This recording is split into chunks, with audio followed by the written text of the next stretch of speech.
morning to all of you. Am I audible? Good morning, Akash. So today we are going to start a new chapter. Okay. In national movement, this is our second stream. One part I've already discussed with you. Indian National Congress, role of Gandhi. I hope you can understand it now. Okay. कि वो official जो national movement था from the platform of Indian National Congress, we have finished it. Now the second stream we have to discuss, and that is revolutionaries. Okay. This is the topic that we are going to discuss. Okay. Revolutionaries. How revolutionaries contributed, how revolutionaries contributed in the process of independence movement of India. Okay, so in the freedom of India, what is the role of revolutionaries? We need to understand. Okay, it means India's independence was not only due to the contributions of Indian National Congress, it was not only due to the contributions of Gandhi. Revolutionaries played a very important role.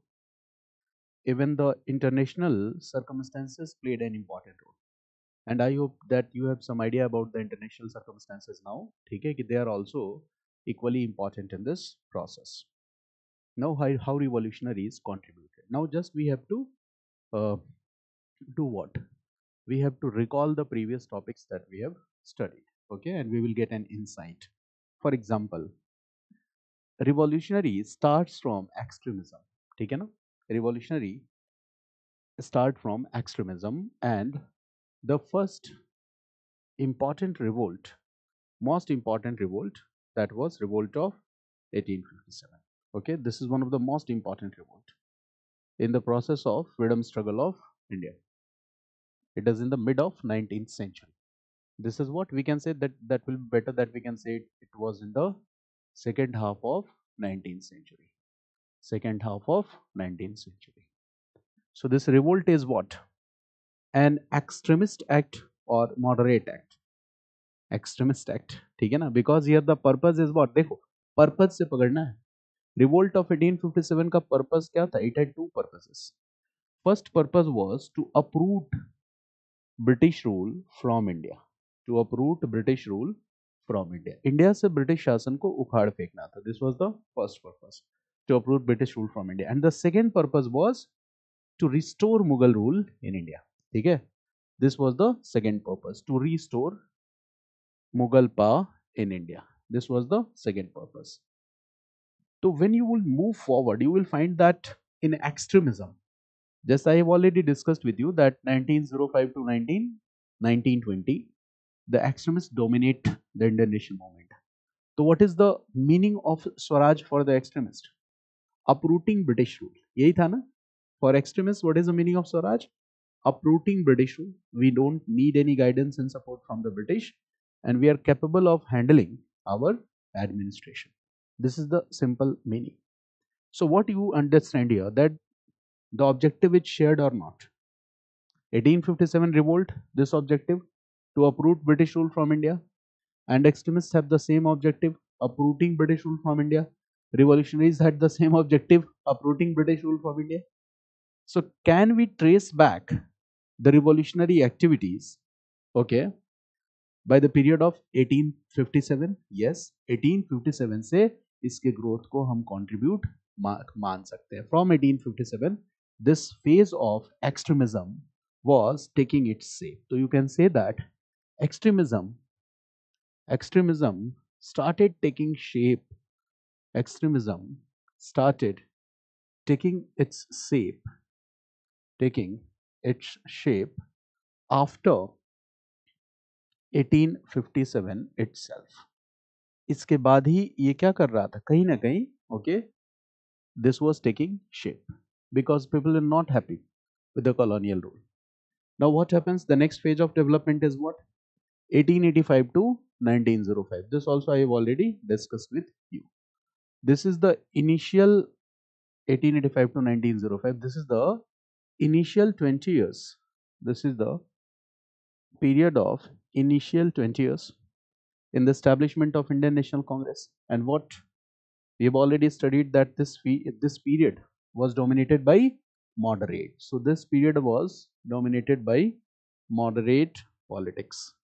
यहाँ पे dominate कौन कर रहा है? Moderate politics. And what are the achievements of Indian National Congress in this phase?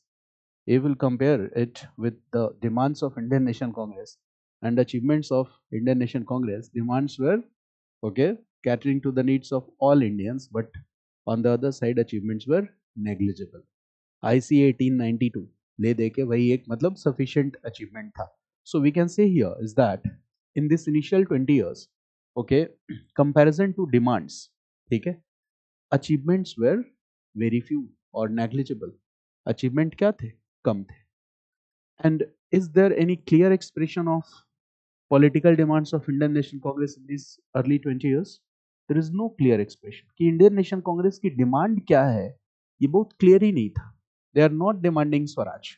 In the early 20 years, Indian National Congress did not demand Swaraj. Swaraj तो मांगा नहीं. Uprooting British rule भी नहीं कहा. It means what is the political demand? The political demand is not clear. The political demand is not clear. ठीक है? It is vague. It is vague. And this will just create a kind of dissatisfaction in the minds of some members of Indian National Congress. ठीक है? इससे एक dissatisfaction होगा. And due to this discontent or dissatisfaction, this extremist idea will again gain popularity gradually. धीरे धीरे extremist idea क्या होगी? Popularity. तो now due to this, due to the British outlook, British का outlook क्या था? They were not giving proper attention. They were not giving proper attention to the political demands of Indian National Congress. Okay, and the concerns of the people were not solved at all, and that's why there was a lot of dissatisfaction. So what we see that two groups emerged here. One group was moderate and the second group was extremist. This also you understand that two groups emerge as a result, moderates and extremists. And what extremists are suggesting? They are suggesting for an alternative strategy, that we don't need to follow the method of political begging. Political begging को follow नहीं करना है, right? We don't need to have faith or we don't need to support माई बाप की सरकार, right? We are capable of handling ourselves. This is the idea. Okay, so we want what? 3S strategy to be implemented. And what is 3S? You all know this, ठीक है? Self reliance, self sacrifice, मतलब 3S वाली strategy पे हमें काम करना है. We don't need 3PS strategy, 3P ये भी आपको पता है. We need what? 3S strategy. They are suggesting for an alternative strategy. And at the same time British authorities are realising that the nationalist sentiments are consolidated in the minds of Indian people, Indian masses. This was the phase of growth of nationalism also. Because Indian National Congress क्या थी? Indian National Congress was an organized expression of nationalism in India. ठीक है ना? National level पर nationalism को consolidate करने का जिम्मा किसका था? इंडियन नेशनल कांग्रेस का. And in this way nationalism धीरे धीरे बढ़ रहा था और कंसोलिडेट हो रहा था. And British authorities were determined to crush this nationalism. वो इस नेशनलिज्म को क्रश भी करना चाहते थे. For example, Lord Lytton came with his reactionary policies, you all know. And at the same time, what we see that after some time, Lord Curzon, who was an strict imperialist, will also try to suppress the growth of nationalism. And finally, a decision will be taken. And what is the decision? Partition of Bengal. Okay. In the year 1905, a decision was taken. That decision is known as partition of Bengal. Now the extremists are already dissatisfied. And British government had took this decision of partition of Bengal. Now the people will start a movement. But this movement, okay, definitely this, looking at this movement, the government should do what? The government should take back its decision, but the government did not do so. So what will happen? This movement got consolidated in the form of Swadeshi movement. ये आपको पता है. And Swadeshi movement, the idea of the movement was first suggested by whom? Extremists. Later supported by whom? Moderates. Later it got the support of Indian National Congress. But problem इसके अंदर भी थी. Problem क्या था? You all know that Swadeshi movement was confined to the areas of Bengal only, officially. Unofficially, it was popular outside Bengal also. And extremists were saying that we want the extension of Swadeshi movement outside Bengal. So there was a deadlock between the moderates and extremists on this issue. इस issue पे deadlock था. दूसरा deadlock किस बात पे था? Okay, there were two deadlocks. Exactly, the idea of passive resistance to be adopted officially. ठीक है ना? तो ये दो डेडलॉक्स थे and due to these two deadlocks what happened in 1907 Surat split took place 1907 what happened Surat split and after this split now moderates and extremists दोनों का split हो गया now the British will use a policy and what is the policy of carrot and stick समझ रहे हो carrot for the moderates and stick for the extremists ठीक है carrot was what Act of 1909, British government promised that we are going to bring a fresh set of legislative reforms and in which all your political demands will be addressed. तो इससे moderates को appease कर दिया. दूसरी तरफ brutal suppression of extremists. This started. So here what it started? Brutal suppression of extremists. Extremist leaders were arrested and brutal suppression of extremists started. ठीक है ना? तो जब सप्रेशन होगा तो what will happen when you will do brutal suppression of extremist so which activities will be promoted revolutionary activities will be promoted तो extremism when it will become more radical it will convert into revolutionary activities very simple तो देखो suppose you are a moderate and your demands are not addressed in a proper manner okay आप बहुत moderately अपनी बात को रख रहे हो लेकिन आपकी बात नहीं सुनी जा रही the government is not attentive to your demand so what is the possibility that आप अपनी डिमांड को और रेडिकल तरीके से मांग सकते हो the same happened when moderates some of the moderates became radical they started raising their demand in a more radical manner they became what extremist and when suppression of extremists will take place this will become further more radical and when extremism will both become more radical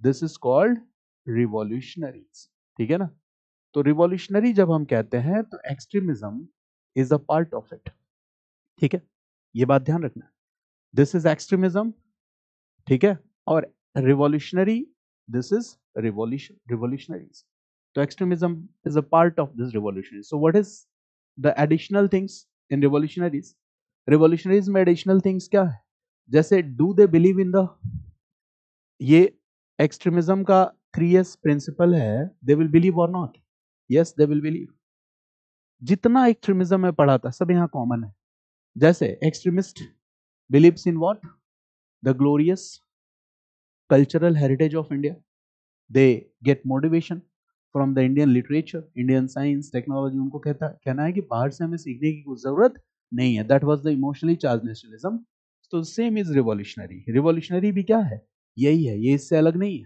ठीक है but revolutionary में ऐसा क्या change है what is the new thing that we see here तो देखो revolutionary simply means what okay here limited violence will become a part देखो क्या क्या ऐड हो जाता है one point is what you can write this limited violence I am not writing complete violence. What I am writing?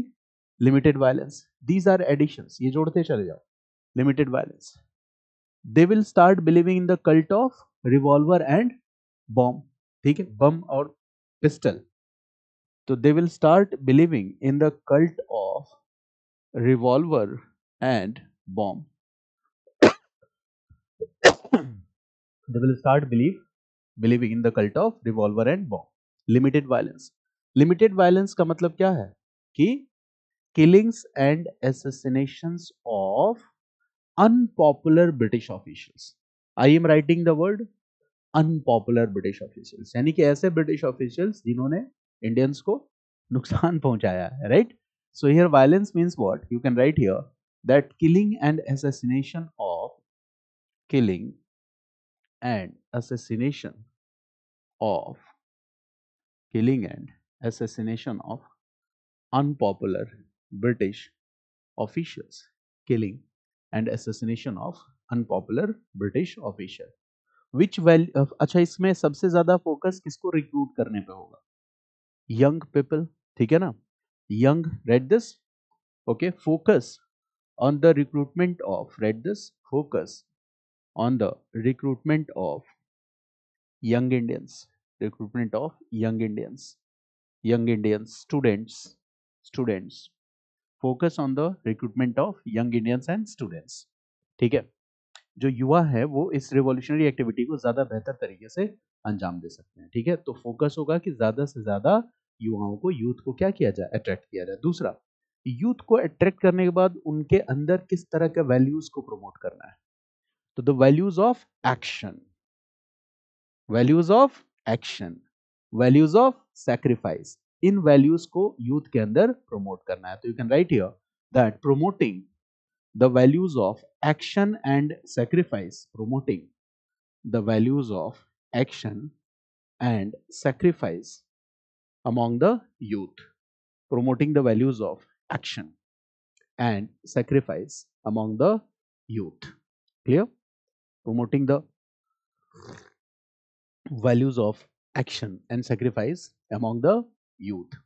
अच्छा, जब youth के अंदर ये वैल्यू प्रमोट करोगे तो यूथ अकेले जाके किसी ब्रिटिश अधिकारी की हत्या कर सकता है, मेरी बात समझ गए ना, और वो इस बात से डरेगा नहीं कि इसके बाद मुझे एग्जीक्यूट किया जाएगा। इसी को हम कहते हैं इंडिविजुअल हीरोइक एक्शंस। जैसे गांधी का क्या था, मास मूवमेंट, यहाँ पे यूथ क्या करेगा, youth will perform what, individual heroic actions, ठीक है। जैसे भगत सिंह, वो लेजिस्लेटिव असेंबली बॉम्ब फेंका और खुद ही क्या हो गए, अरेस्ट हो गया, that is what, individual heroic action, ठीक है ना। So what will be promoted? So you can write here, individual heroic action will be promoted. Individual heroic action will be promoted as a result. Individual heroic action will be promoted as a result. ठीक है। अच्छा, इन सब के लिए क्या चाहिए, you are fighting with British authority, British army है भाई, इतनी बड़ी आर्मी है, उनके साथ लड़ रहे हो, तो for this you need what, arms and weapons. और आर्म्स एक्ट से तो आपका आर्म्स रखना तो प्रोहिबिट कर दिया गया था, ठीक है। जैसे एक मेरे दोस्त ने रिवोल्ट ऑफ 1857 पे वो बुक लिख रहा है लंबे टाइम से, तो he had collected a lot of documents and I was surprised to see the documents that talukdars were given right to possess weapons, arms, and British authorities used to give licenses for that। मैंने बहुत सारे ऐसे document देखे कि आप क्या रख सकते हो, मेरी बात समझ गया ना, क्या अलाउड है, यहाँ तक कि, ठीक है, जो मतलब सॉर्ड्स है, डैगर्स है, ठीक है, कटार कितना रख सकते हो, मतलब ये नहीं कि सिर्फ गन की बात कर रहा हूँ, कटार कितना रख सकते हो ये भी वो मेंशन करते थे, एक सर्टिफिकेट उसके लिए इशू करता था डिस्ट्रिक्ट मजिस्ट्रेट। तो इतना स्ट्रिक्ट था, ये सब हो रहा था मान के चलो 1860s 70s 80s के दौर से शुरू था ये सब कुछ। तो you are prohibited to keep firearms, तो क्या आप खुलेआम फायर आर्म्स रख सकते हो, नहीं। So whatever you are doing you will have to take help of underground activities. पहली चीज, आप ओपनली कुछ नहीं कर सकते हो, each and everything, okay, you can write this point that you will have to take help of underground activities for this, underground activities, underground activities का सहारा लेना पड़ेगा। This might be a possibility कि आप कोई एसोसिएशन बनाओ और British government उस association को क्या कर देगी, बैन कर देगी। जैसे मान लो कि ये सब काम के लिए आपने कोई पॉलिटिकल एसोसिएशन बताया, for example you have formed an political association like HRA, Hindustan Republican association, British government will put a ban. जब गवर्नमेंट बैन कर देगी तो आपके पास ऑप्शन क्या है, you will make another association.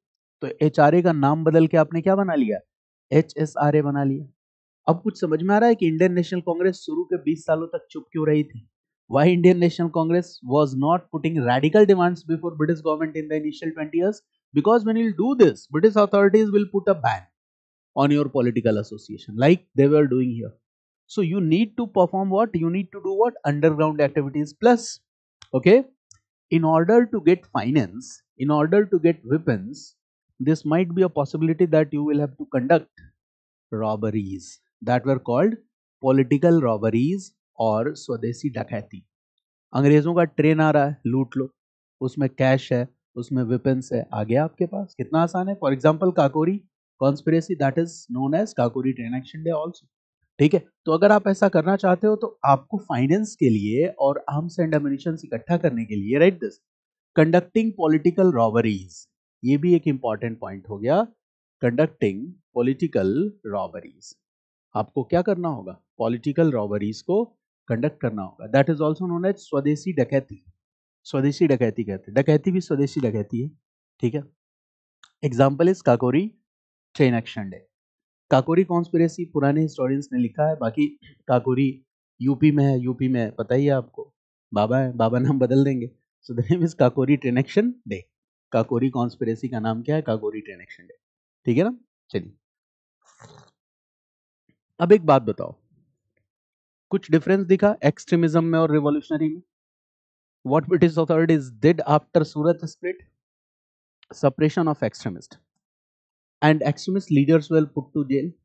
अच्छा, एक्सट्रीमिज्म को सपोर्ट करने वाले ज्यादातर लोग कौन है, यूथ है। और यूथ को क्या चाहिए, एक लीडरशिप जो उनकी एनर्जी को प्रॉपर चैनल में, ठीक है, यूज कर सके, यूटिलाइज कर सके। So when British authorities will arrest the leaders, what will happen? There is no leadership, now there are youth and you are doing brutal suppression. तो यूथ की एनर्जी क्या हो जाएगी बताओ, डाइवर्ट होगी कि नहीं? और वो डाइवर्ट होगी तो कैसे डाइवर्ट होगी? Extremism will convert to revolutionary activities. मेरी बात समझ गया ना? So this is revolutionary activities. So when someone asks you extremism and revolutionary activities, you will say that extremism is a part of revolutionary activities, okay? But it is more than that. It also includes, apart from extremism, it also includes these things. It means revolutionary activities are like a kind of more radical form of extremism. ठीक है? Extremism क्या है? It is a more radical form of moderate politics. ठीक है? Revolutionary activities is a more radical form of extremism. कितना आसान है।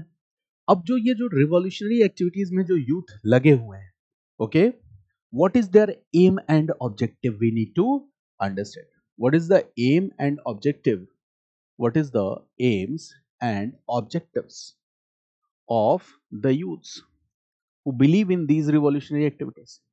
इनके एम्स क्या है, ऑब्जेक्टिव्स क्या है? तो देखो, पहला ऑब्जेक्टिव क्या है, uprooting British rule from India.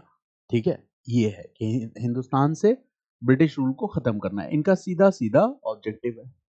Uprooting British rule from India, uprooting British rule from India, ठीक है।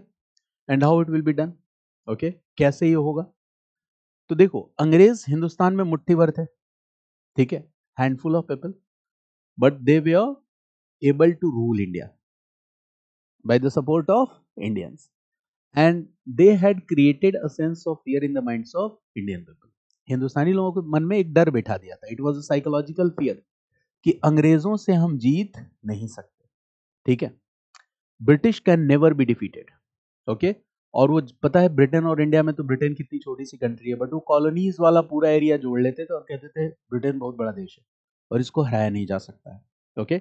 1904-05 was the year when a small nation Japan defeated a big country like Russia.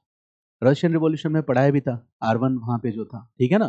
तो Japan defeated what, Russia, and this gave a boost to the confidence of the people in India also, कि एक छोटा सा देश Japan अगर इतने बड़े देश रशिया को हरा सकता है, तो अगर इंडियंस कोशिश करें तो ब्रिटिश को क्यों नहीं हरा सकते, है ना। तो many international events where also guiding and motivating अस। दूसरा, 1870-71 unification of Germany and Italy was completed, ठीक है।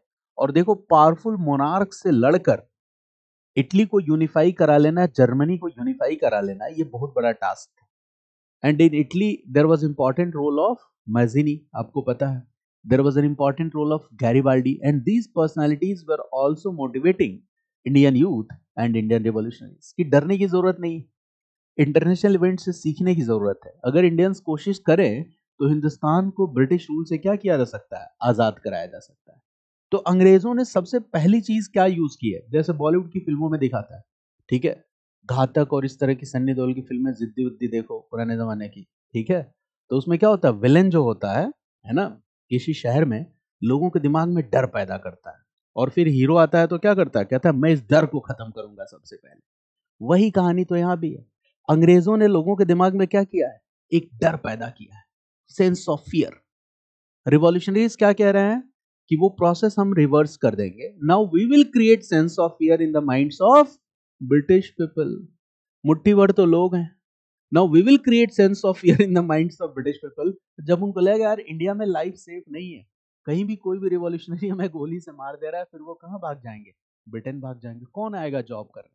बताओ।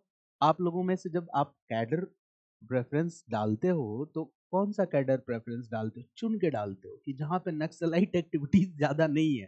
ठीक है, प्रैक्टिकल है जो बात बता रहा हूँ। ठीक है, ये ठीक है, ये स्टेट ठीक है, यहाँ ठीक है, यहाँ ज्यादा चैलेंजेस नहीं है। तो कहानी वही है। तो revolutionaries are having this idea that हमें क्या करना है, we will create a sense of fear in the minds of British people.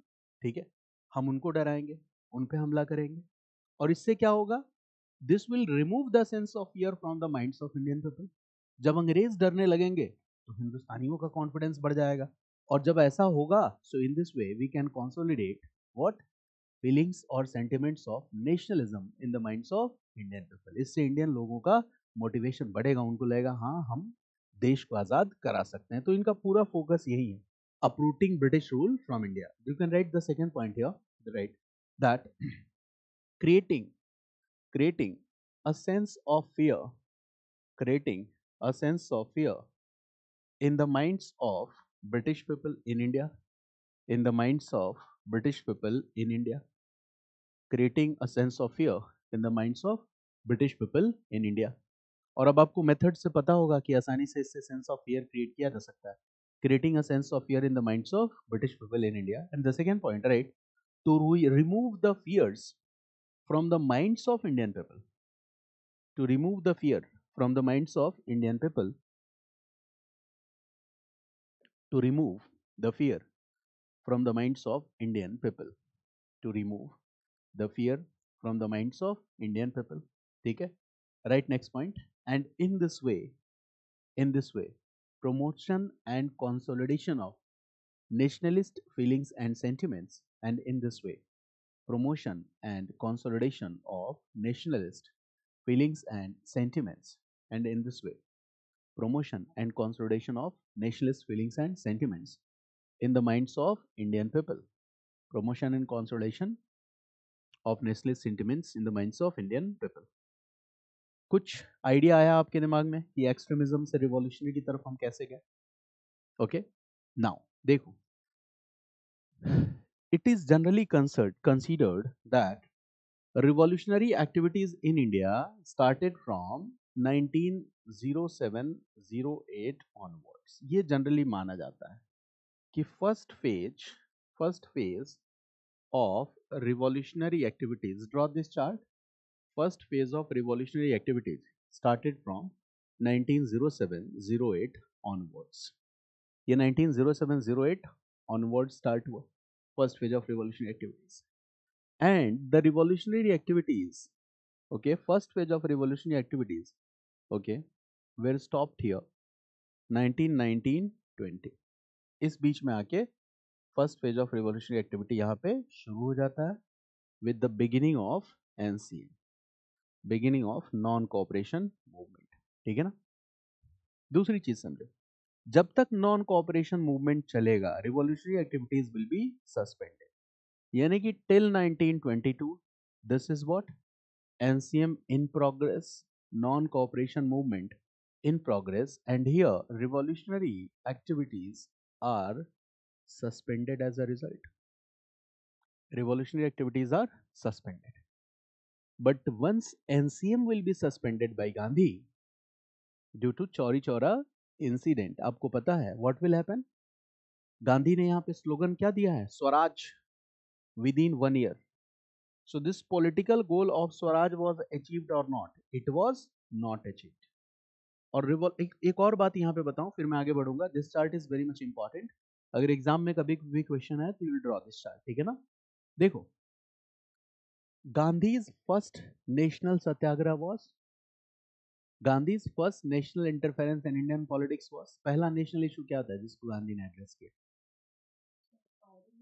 National, not regional. Rowlatt satyagraha, Rowlatt satyagraha. देखो, Champaran, Ahmedabad and Kheda, these are regional issues, and Rowlatt Satyagraha was the national issue. तो ध्यान देना इस बात को मैं क्या कह रहा हूँ, ये बहुत इंपॉर्टेंट पॉइंट है। 1919, ठीक है ना, Rowlatt Satyagraha, Rowlatt Satyagraha was the first national issue that was addressed by, first national political issue that was addressed by Gandhi, that was addressed by Gandhi, first national political issue that was addressed by Gandhi. जितना class lecture में मैं कर रहा हूँ इसको कम से कम 5 और 6 times read करना, ठीक है। आफ्टर दिस आप जो भी पढ़ना चाहते हो वो पढ़ना, आपके लिए बेनिफिट होगा, ठीक है ना। बट पहले क्लास की चीजों को कंसोलिडेट करना है, ठीक है ना। तो Rowlatt Satyagraha was the first national issue. क्यों राउलेट सत्याग्रह हुआ था? आपको पता है, कमीशन वाज सेटअप, एक कमीशन बना था 1917 में। What was the name of this commission? Sidney Sidney Sidney Rowlatt commission. और इस कमीशन का टास्क क्या था? This commission task was to give recommendations on how to curb revolutionary activities in India. यही था ना, याद करो कुछ। This commission task was to give recommendation on how to curb the revolutionary activities in India, because in this phase revolutionary activities are continuing. और first world war भी चल रहा था। रिवॉल्यूशनरी एक्टिविटीज ने ब्रिटिश गवर्नमेंट पे additional pressure create किया, तो British government ने कमीशन बनाया, Sydney Rowlatt commission, and the task was, इसको रिकमेंडेशन देना था कि इंडिया में चल रहे रिवॉल्यूशनरी एक्टिविटीज को कैसे रोका जाए। And the Sidney Rowlatt commission gave its recommendations. Recommendations क्या था?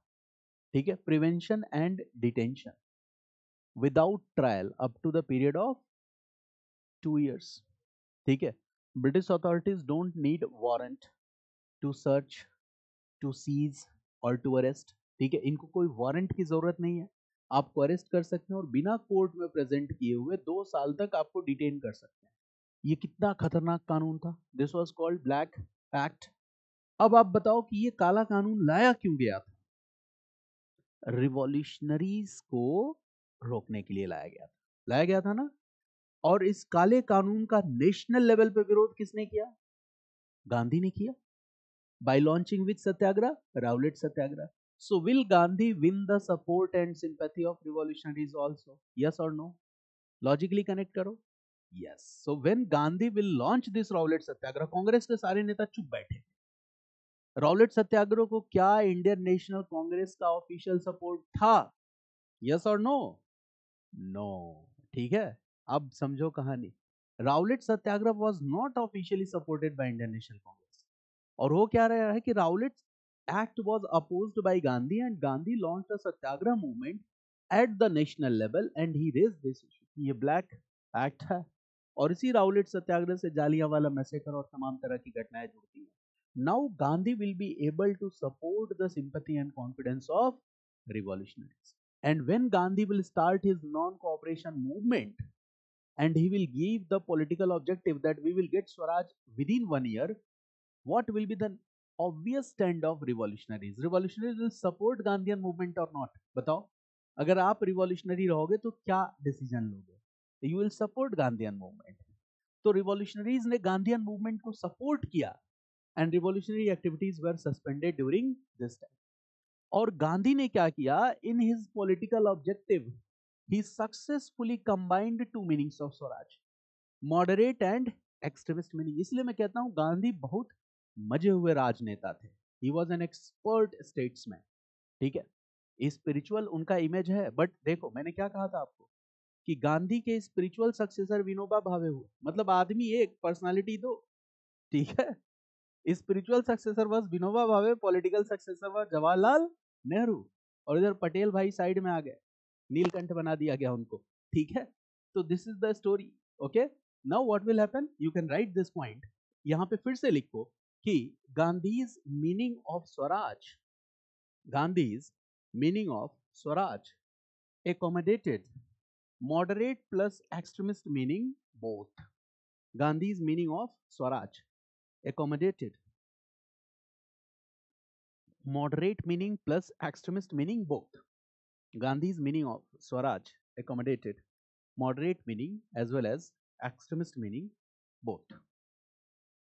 कोई बताएगा दोनों मीनिंग को कैसे कॉम्बो पैक कैसे गांधी ने बताया बनाया? कैन यू रिकॉल क्या था? Swaraj within British rule, if possible, if not possible outside. तो जैसे ही आप आउटसाइड वाली बात कहते हो तो आप किस मीनिंग को इनकॉर्पोरेट करते हो? एक्सट्रीमिस्ट मीनिंग को, ठीक है। तो चलो यहाँ पे रिवॉल्यूशनरीज भी बहुत जोश में थे कि गांधी सिंह swaraj within 1 year, 1 year के बाद 2 ईयर हो गया and we did not got swaraj and suddenly Gandhi suspended non cooperation movement, ठीक है, बाई चौरी चौरा इंसिडेंट। अब रिवॉल्यूशनरीज गुस्से में आएंगे, कहेंगे यार तुम्हें ये अंग्रेज नहीं दिखाई दे रहे हैं जो जब चाहे तब किसी को भी फांसी पर लटका देते हैं, क्या वो हिंसा नहीं है? इज नॉट इट वायलेंस, ठीक है। यहाँ पे कुछ पुलिस वालों का मर्डर हो गया, then you did what, killings के बाद आपने रोक दिया मूवमेंट को, so they are not happy, वो बिल्कुल खुश नहीं है। Now what will happen after the suspension of revolutionary movement, right this, sorry, after the suspension of NCM, after the suspension of NCM, the second phase of revolutionary activities will start. Second phase of revolutionary activity will start. तो ये वाला जो time है ना, यहाँ पे आ गया 1922 के बाद second phase of revolutionary activities, second phase of revolutionary activities, and this second phase of revolutionary activities ये चलेगा 1930-31 तक, ठीक है ना, 1930-31 तक second phase of revolutionary activities, 1930-31 तक, ठीक है ना, that is the second phase of revolutionary activities. अच्छा, ये जो सेकेंड फेज था इसमें एक नया चेंज देखा गया, और वो चेंज क्या था कि ये जो रिवॉल्यूशनरी एक्टिविटीज हैं धीरे धीरे ये सोशलिज्म और कम्युनिज्म के बैनर के नीचे आ रही थी। ध्यान से समझना इस बात को, भगत सिंह, ठीक है, HRA becomes HSRA. It means in the second phase we see a change. And what is the change? The revolutionary activities are supported with some political ideology. ये first phase में कोई political ideology नहीं है, but second phase में revolutionary activities are supported by political ideologies like, okay, socialism and communism. तो ये सबसे बड़ा difference है यहाँ पे। In this first phase you can write this, okay, no ideological support, यहाँ पे कोई आइडियोलॉजिकल सपोर्ट नहीं है, नो आइडियोलॉजिकल सपोर्ट। यहाँ पे क्या है? आइडियोलॉजिकल सपोर्ट, या what we see, ideological support, supported by socialism, communism, like these ideologies. So in second phase we see ideological support, ठीक है। सेकेंड फेज में एक इवेंट है जो मैं आपके साथ डिस्कस करूंगा, Chittagong armoury red, master Surya Sen episode, ठीक है ना। उसके बाद से सेकेंड फेज डिक्लाइन होता है, and with Bhagat Singh execution 23rd March 1931 it came to an end, second phase came to a complete end. तो सेकेंड फेज कब खत्म होता है? यहाँ पे मैंने लिखा है 1930-31। There is a logic behind this that I will discuss with you, ठीक है ना। मेरी बात समझ गया ना? सेकेंड फेज कैसे खत्म होता है यहाँ पे लिख सकते हो, दो इवेंट लिख सकते हो।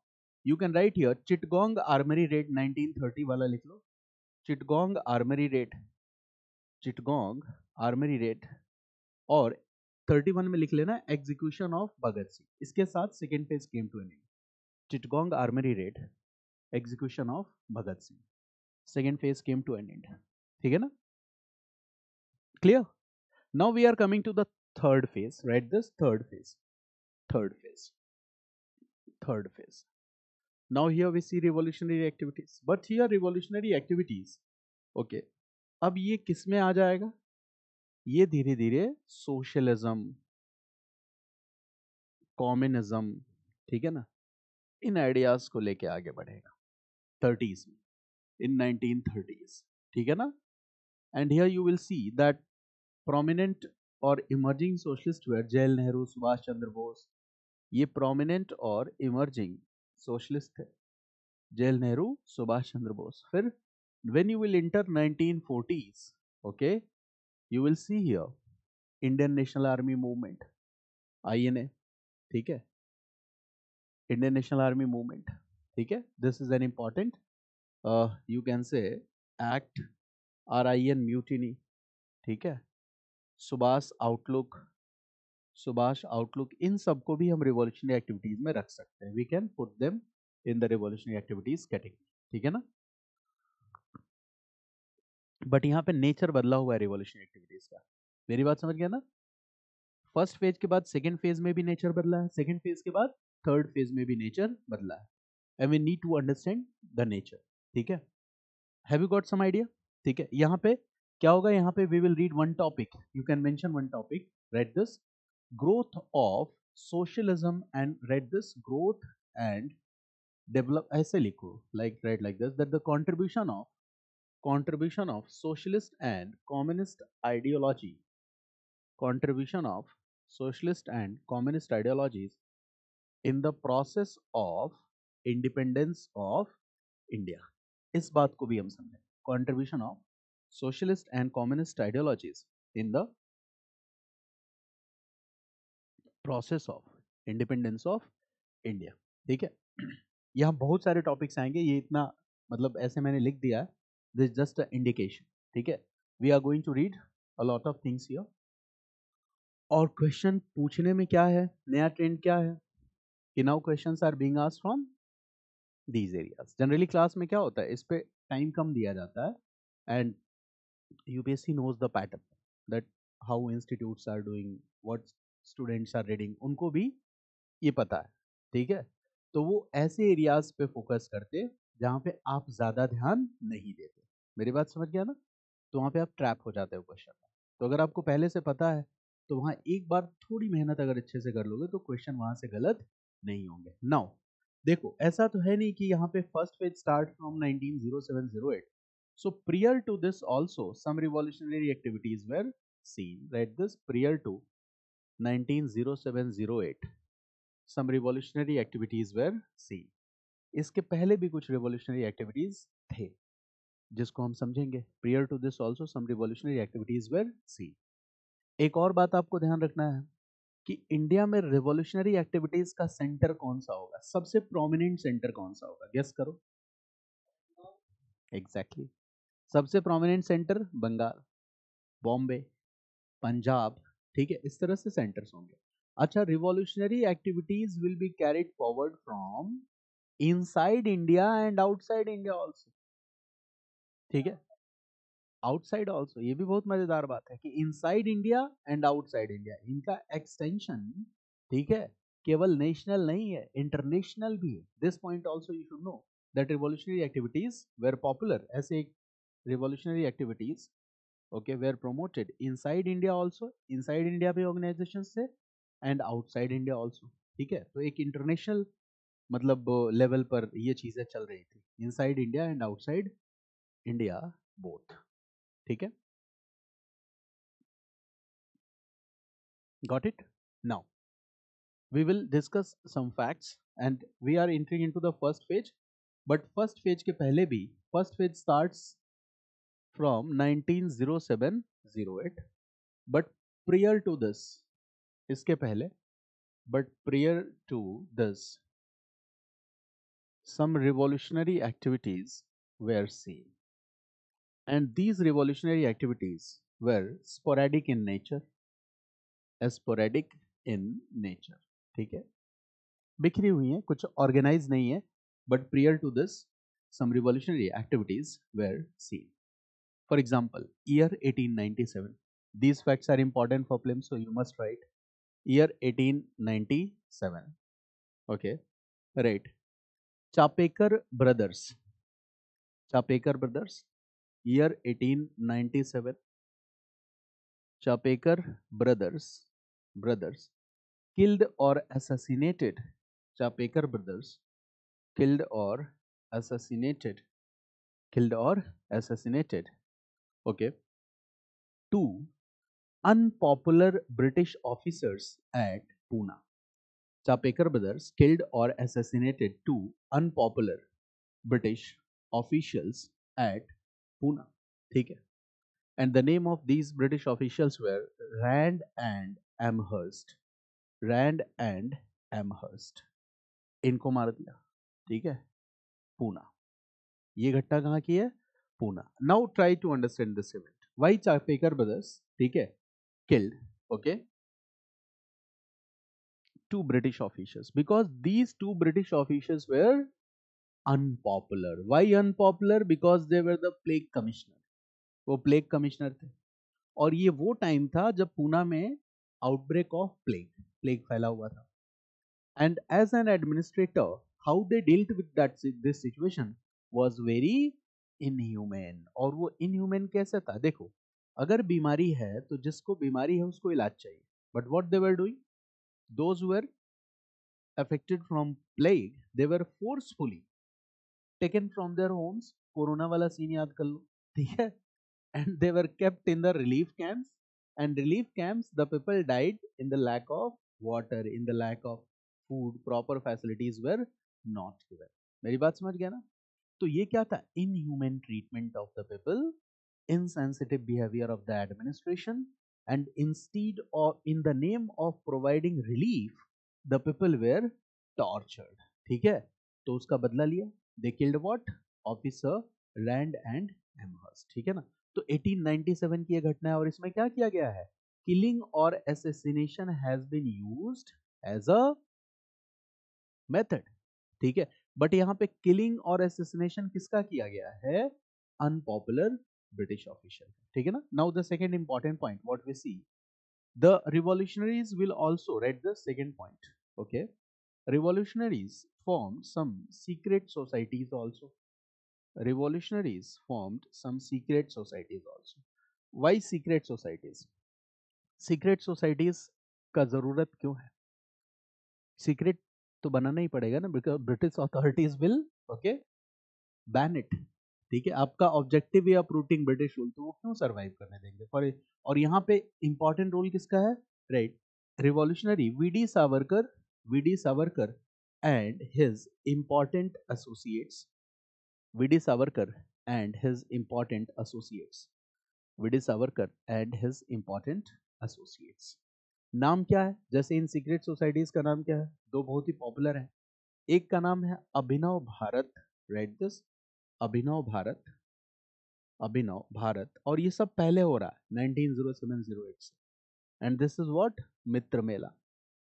मित्र Mela, this is the name of secret society. Abhinav Bharat and Mitra Mela. ठीक है, two secret societies were formed. ठीक है, clear? Right, next, other organisations were formed like okay, Calcutta में एक ग्रुप है, रेड दिस कलकत्ता. ये सब 1907-08 के पहले है. Read this Calcutta. कलकत्ता में बना अनुशीलन, सॉरी, कलकत्ता में रिवॉल्यूशनरी ग्रुप दैट इज युगांतर. युगांतर, ठीक है. और ढाका, ढाका में राइट दिस वाज अनुशीलन समिति. इन सब के बारे में मैं डिटेल से बताऊंगा. अनुशीलन समिति, ठीक है. ढाका में हो गया अनुशीलन समिति. ठीक है. In the same way, write another fact. Bhavani Mandir. What was Bhavani Mandir? Bhavani Mandir was not a temple. It was a political pamphlet. Read this. Bhavani Mandir. Bhavani Mandir. Bhavani Mandir क्या है? Right? It was a political pamphlet published during Swadeshi movement. ठीक है. Anti British sentiments को promote किया जाता था इससे. Bhavani Mandir was a political pamphlet publish during Swadeshi movement. ठीक है, to promote anti British sentiments. इसका टारगेट था एंटी ब्रिटिश सेंटिमेंट्स को प्रमोट करना. ठीक है, किसने भवानी मंदिर को लिखा ये क्लियर नहीं है, but some people say that Aurobindo Ghosh used to write. अपना नाम नहीं लिखते थे, राइटर का नाम नहीं लिखते थे. क्यों राइटर का नाम लिखोगे? ठीक है, कंटेंट लिख के बाहर भेज दो. तो Bhavani Mandir anonymously it was written by Aurobindo Ghosh. Right, bracket में लिख लो कि according to some sources. Okay, according to some sources, okay, it is believed that anonymously it was written by Aurobindo Ghosh. Anonymously it was written by Aurobindo Ghosh. तो भवानी मंदिर क्या हो गया? Literary effort हो गया. मेरी बात समझ गए ना? Through literature, through political pamphlets, through magazines, through newspapers, you are trying to reach to the people. Bhavani Mandir is the literary effort. यहाँ पे एक दो और नाम लिख सकते हो. राइट, 1908 some prominent न्यूज़पेपर्स भी आ गए रिवॉल्यूशनरीज के. प्रोमिनेंट न्यूज़पेपर्स, ठीक है, लाइक संध्या, युगांतर, काल. संध्या, युगांतर, काल. संध्या हो गया, युगांतर, काल. ठीक है, ये सब रिवॉल्यूशनरीज के न्यूज़पेपर्स हैं. संध्या, युगांतर, Kaal, Bhavani Mandir, these all are the revolutionaries newspapers. ठीक है ना? संध्या, युगांतर, काल, these all are the revolutionaries newspapers. ऐसे ही there is another incident in the year 1908, right this 1908 का एक इंसिडेंट है, और वो क्या है, right, Prafulla Chaki and Khudiram Bose, this is the name of revolutionary. अब देखो आपको रिवॉल्यूशनरीज के भी नाम पता हो रहा है।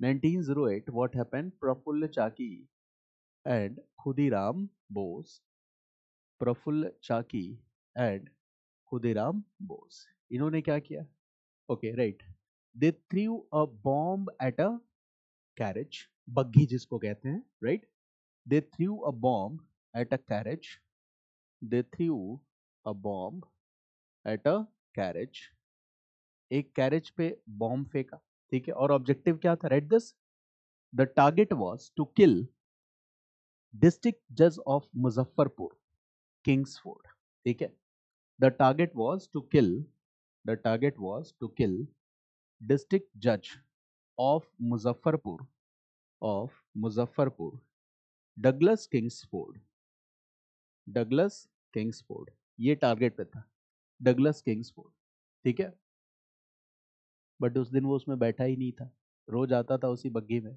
उस दिन था ही नहीं। So mistakenly two women were killed. Write this. Okay.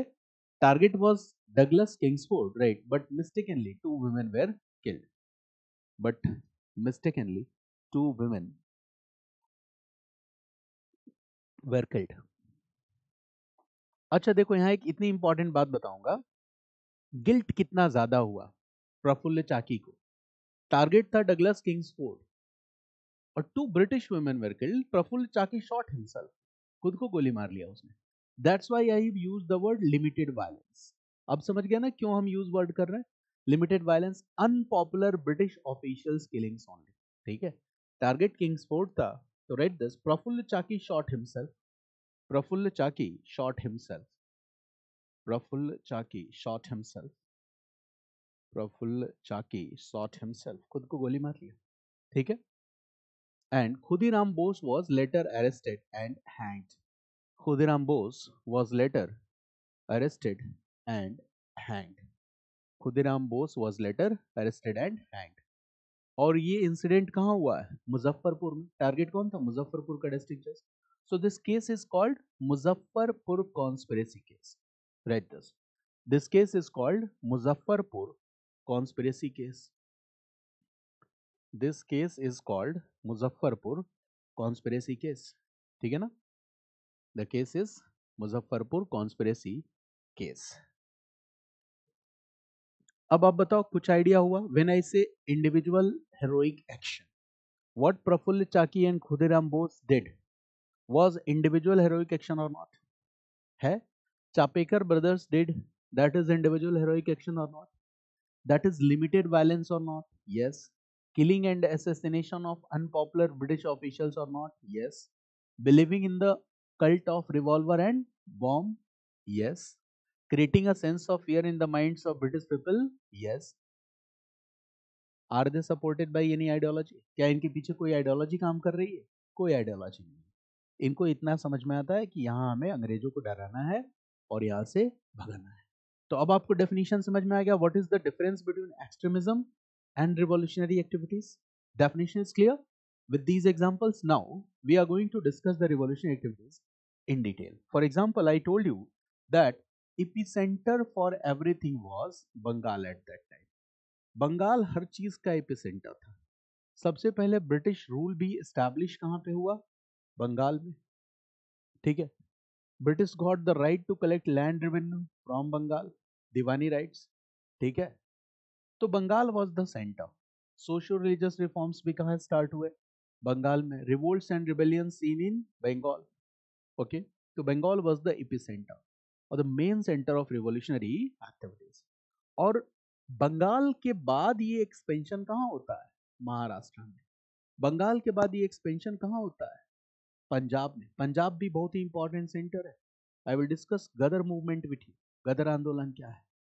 After this, the extension of the revolutionary movement can be seen in the United Provinces, ठीक है, जैसे काकोरी वगैरह भी आएगा, plus many other states, plus many other states, but these are what, prominent centers, Bengal, Maharashtra, Punjab, United Province. इसमें सबसे important क्या है? Bengal. Bengal emerged as the main centre. Maharashtra में Poona emerged as main centre. Maharashtra में क्या था? Poona emerged as the main centre.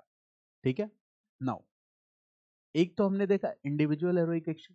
Now will see revolutionary organizations in Bengal. Okay, these revolutionary activities were organized activities in first phase, but lack of ideological support. मेरी बात समझ गए ना? First phase में organised है बट उनमें क्या है? Lack of ideological. तो देखो बंगाल में आ जाओ, read this organisations, organisations, organisations, ठीक है ना? ऑर्गेनाइजेशंस, ऑर्गेनाइजेशन में the most important organisation here is Anushilan Samiti. Read this Anushilan Samiti, Anushilan Samiti, and there were various branches of this Anushilan Samiti. इस अनुशीलन समिति की ब्रांचेस भी बहुत ज्यादा थी। ठीक है। Anushilan means what? The literal meaning of Anushilan is okay body building. Anushilan means body building. So this is a revolutionary organization and it originated from the local gyms or akharas. Local gyms or akharas. ठीक है। यहाँ से इसकी शुरुआत होती है। ठीक है। कोई क्रांतिकारी पहुंच गया होगा, फिर कहोगे यार इतनी अच्छी बॉडी बना के क्या करना है? अंग्रेजों की चौकीदारी करोगे तुम लोग, है ना? रिवॉल्यूशनरी बनो, लड़ो अंग्रेजों से। तो this organisation emerge from the local gyms और अखारास। ठीक है ना? और gradually different branches of this Anushilan Samiti will emerge. Okay, बहुत सारे ब्रांचेस आ जाएंगे इसके, ऐसा नहीं कि ये कोई एक है। That's why you will gate many names. ठीक है ना? जैसे अनुशीलन समिति, देयर डिफरेंट ब्रांचेस 1 2 3 4। तो there is no need to get confused. ठीक है। अगर आपको कोई ईयर मिलता है, for example we are talking about this Anushilan Samiti, year is 1902। But जब अनुशीलन समिति का ब्रांच आएगा, for example Dhaka Anushilan Samiti, this is a branch of Anushilan Samiti इन ढाका, तो ईयर वहां पे बुक में लिखा रहेगा 1905-06। तो कंफ्यूज नहीं होना है। मेरी बात समझ गया ना मैं क्या कह रहा हूँ? अनुशीलन समिति के बाद there are different branches under the leadership of different leaders. For example suppose the branch of Anushilan Samiti is in Dhaka, so this will be called what? Dhaka Anushilan Samiti. इसी का नाम क्या हो जाएगा? ढाका अनुशीलन समिति। बट यहाँ पे year of formation is what? 1905-06। So this is just like giving an idea that there were different branches of अनुशीलन समिति. This was very popular. ये सबसे ज्यादा पॉपुलर भी था। ठीक है। Now right here one name Satish Chandra Basu. एक अनुशीलन समिति है, उसको हेड कौन कर रहा है? Satish Chandra Basu. Now you are knowing the name of revolutionaries. ये revolutionaries के नाम से आपको familiar कराना इसका ऑब्जेक्टिव है। सरला देवी, बताओ विमेन आ गई कि नहीं? Sarla Devi revolutionary. Okay. Aurobindo Ghosh, he was also associated with Anushilan Samiti. Aurobindo Ghosh. Jatindra Nath Banerjee, Aurobindo Ghosh and Jatindra Nath Banerjee, Jatindra Nath Banerjee. ठीक है। रिलेटेड टू अनुशीलन समिति। ठीक है।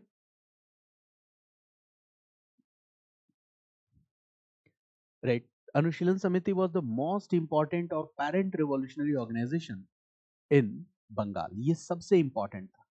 This was the most important and you can say that it was like a parent revolutionary organization in Bengal.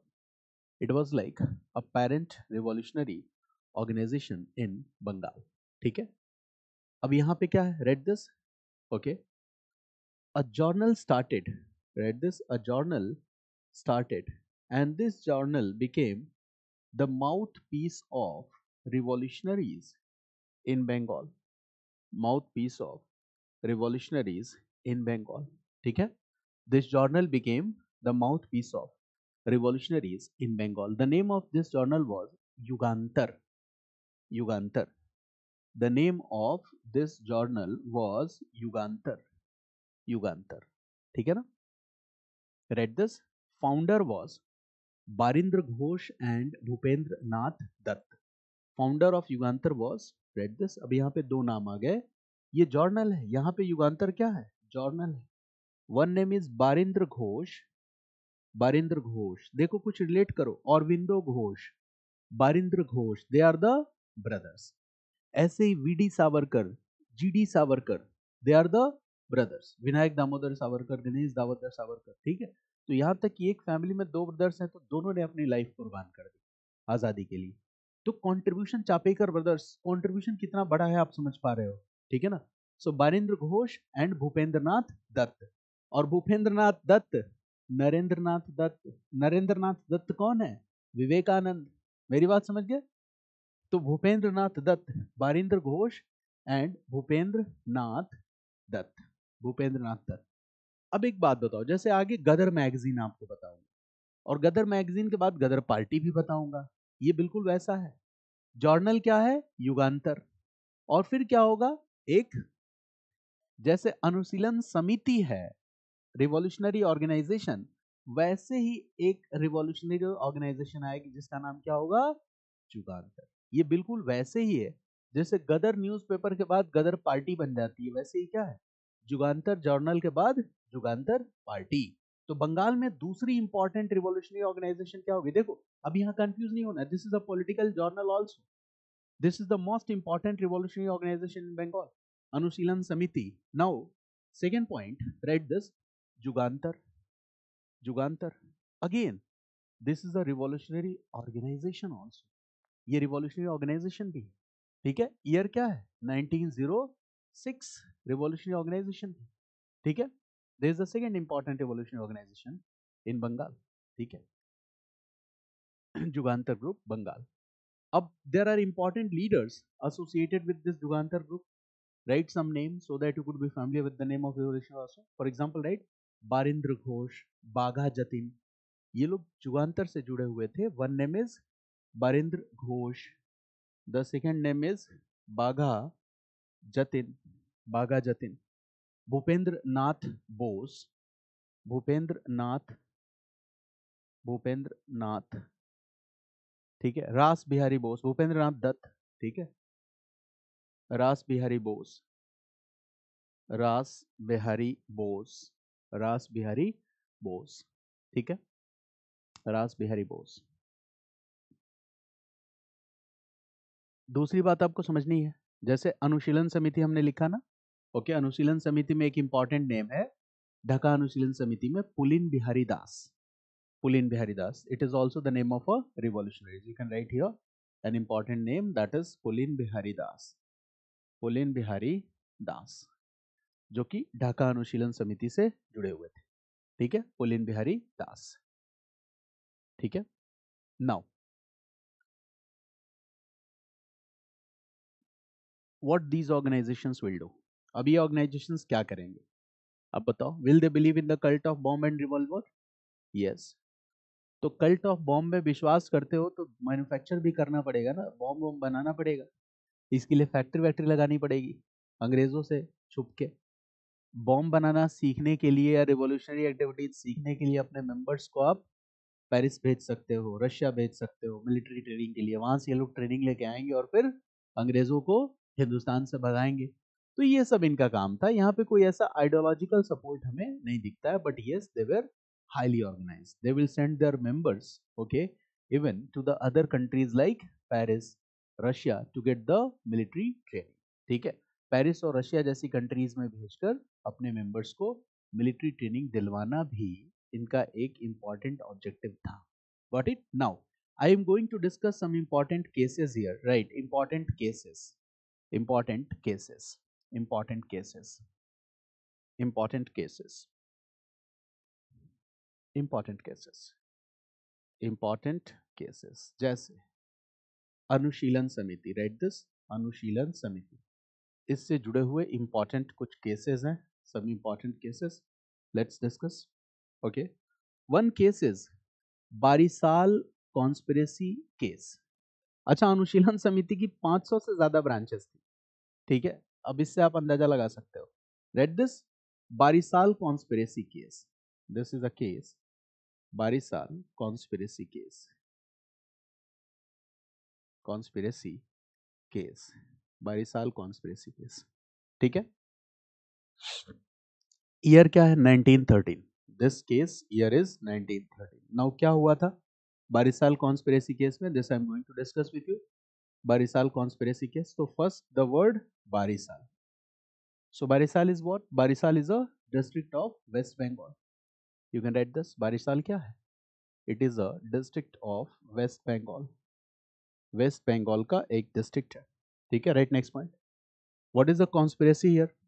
Okay, write this. Police got a report that a conspiracy has been planned in Barisal against the British Raj. Police got a report. British police authorities got a report. And what is that report? That a conspiracy has been planned, a conspiracy has been planned against British Raj, planned against British Raj, against British Raj in Barisal. Police को ये report मिला कि a conspiracy has been planned against British Raj in Barisal. And what is the conspiracy? तो conspiracy देखो क्या था, बड़ा interesting है कि बारिसाल में जो ब्रिटिश इंडियन आर्मी थी, उस ब्रिटिश इंडियन आर्मी में ज्यादा सोल्जर्स कौन होंगे? इंडियन ट्रूप्स होंगे. तो कॉन्स्पिरेसी ये था कि इंडियन ट्रूप्स को भड़का देना है और इंडियन ट्रूप्स से ब्रिटिश ट्रूप्स की किलिंग करवा देनी है. समझ गया ना? और पूरे बारिसाल पे कैप्चर कर लेना. ये तो खतरनाक वाला प्लान था. अंग्रेजों को पता लग गया था. ठीक है कि the revolutionary are thinking to what, that they will do what, okay, they will influence the Indian troops in British Indian Army, okay, and they are trying to incite Indian troops to kill British soldiers in large numbers. और जब ये घटना बारिसाल में होगी तो पूरे हिंदुस्तान में अंग्रेज डर जाएंगे, क्योंकि हर जगह आर्मी में किसकी संख्या कम है? आप भले ही ऑफिसर हो, बट सोल्जर्स कौन है? इंडियंस है. तो ये प्लान था कि 22 साल में हम करेंगे, और इससे क्या होगा? पूरे हिंदुस्तान में ब्रिटिश इंडियन आर्मी में जो भी यूरोपियन ऑफिसर्स है वो डर जाएंगे, फिर वो छुट्टी ले लेके ब्रिटेन भाग जाएंगे. कहानी खत्म. कितनी आसानी से हम हिंदुस्तान को आजाद करा लेंगे. तो ये इनका प्लान था, और इस प्लान को बनाने वाले थे पुलिंदास. ब्रिटिश को पता चल गया, पुलिंदास को अरेस्ट कर लिया. ठीक है. और उसके बाद यहाँ पे बारिसाल में जो अनुशीलन समिति का जो ब्रांच था, मतलब इस पे तो बैन लगा ही दिया गया, but this plan was exposed, and in history this is known as Barisal conspiracy case. Plan तो देखो बहुत सही था, इसमें प्लान तो ठीक था, इसमें क्या गड़बड़ी है कि भाई एक जगह डराएंगे, हर जगह डर के भाग जाएंगे. ठीक है. तो दिस इज द प्लान. तो right this, what was the conspiracy? Right this, the plan here was to incite Indian troops to kill British troops, to kill British soldiers and British officers in large numbers. The plan here was to incite Indian troops or the soldiers. The plan here was to incite Indian troops or soldiers, okay, Indian troops or soldiers to kill British soldiers, to kill British soldiers, to kill British soldiers, ठीक है, in large numbers, in large numbers, right? British soldiers in large numbers, okay, right? And as a result, this will create a sense of fear in the minds of European officers all over India, and this will create a sense of fear in the minds of European officers all over the India. This will create a sense of fear in the minds of European officers all over the India. British will start fearing and they will leave India. डरने लगेंगे, right? British will start fearing and as a result they will leave India. ठीक है. They will flee from India. India से वो क्या हो जाएंगे? भाग जाएंगे. But somehow, ठीक है, this conspiracy was exposed. ऐसी कोई घटना नहीं घटी. This conspiracy was exposed. हुआ तो नहीं था ना ऐसा. तो पुलिंदास वाज अरेस्टेड नहीं हुआ था, तब पुलिंदास को 5 साल तक ब्रिटिश गवर्नमेंट ने जेल में रखा, 1913 से 1918 तक. तो जब वो बाहर आए, ठीक है, इधर गांधी एक्टिव हो चुके थे, रिवॉल्यूशनरी कह रहे थे नहीं नहीं नॉन कोऑपरेशन मूवमेंट को सपोर्ट करना है. He said that no, I will not accept Gandhi's leadership and he will make another organisation that is known as Bharat Sevak Samaj, दूसरा बनाते हैं. मतलब ऐसा है. तो ये बात आप समझ गया ना? ये पूरा का पूरा आपने आइडिया समझा? क्या यहाँ पे कोई आइडियोलॉजी है क्या? बताओ, आइडियोलॉजिकल सपोर्ट है क्या? नहीं, ये एक सीधा सा सिंपल सा फॉर्मूला है. ठीक है, और वो फॉर्मूला क्या है, creating a sense of fear in the minds of British, ठीक है, इंडिया से ब्रिटिश रूल को अप्रूव करना, ये सीधा सा एक तरीका है। Now the second important case, right, दूसरा इंपॉर्टेंट केस है, okay, right, Muzaffarpur bomb conspiracy case, जो अभी आपको मैंने बताया था, 1908 मुजफ्फरपुर बॉम्ब कॉन्स्पिरेसी केस। ये सारे प्रीलिम्स का क्वेश्चन है, this has been asked in your exam, Muzaffarpur bomb conspiracy case. तो जो इंपॉर्टेंट केसेस है, this is asked in exam UPSC, state PCSS, you will find that questions are being asked from this part. तो कोई भी case हो उसको थोड़ा सा समझ लेना है, ठीक है ना, कि क्या इवेंट था, which revolutionaries were a part of it, ठीक है। Muzaffarpur conspiracy year is what, 1908। Which two revolutionaries were involved? I have already discussed with you. Prafulla Chaki and Khudiram Bose. Who was the target? District Judge Kingsford was the target. Target was killed or not? No, target was not killed. Two innocent British women were killed. What happened later? Chaki shot himself and Khudiram Bose was hanged for this crime. तो ये एक case हो गया. Okay. In the same way, right, next case, Alipur bomb conspiracy case. Alipur bomb conspiracy case. Alipur bomb conspiracy case. और ये केवल fact नहीं है, आफ्टर डिस्कसिंग दीज कॉन्सेप्ट्स, ठीक है, you will get an idea कि फर्स्ट फेज में revolutionaries का स्ट्रैटेजी क्या था, वो कैसे काम करते थे। अलीपुर, अलीपुर में एक जगह है Maniktala, okay, again in Bengal, bomb factories were seized, ठीक है, इसीलिए इसको क्या कहते हैं, बॉम्ब कॉन्स्पिरेसी केस। इससे मेथड समझो, bomb factories were seized by the British. British government को सूचना मिली कि भाई इन लोगों ने तो फैक्ट्री लगा ली, बॉम्ब बम बनाने लगे, तो ब्रिटिश गवर्नमेंट ने रेड किया, और रेड किया तो बॉम्ब फैक्ट्री मिली भी।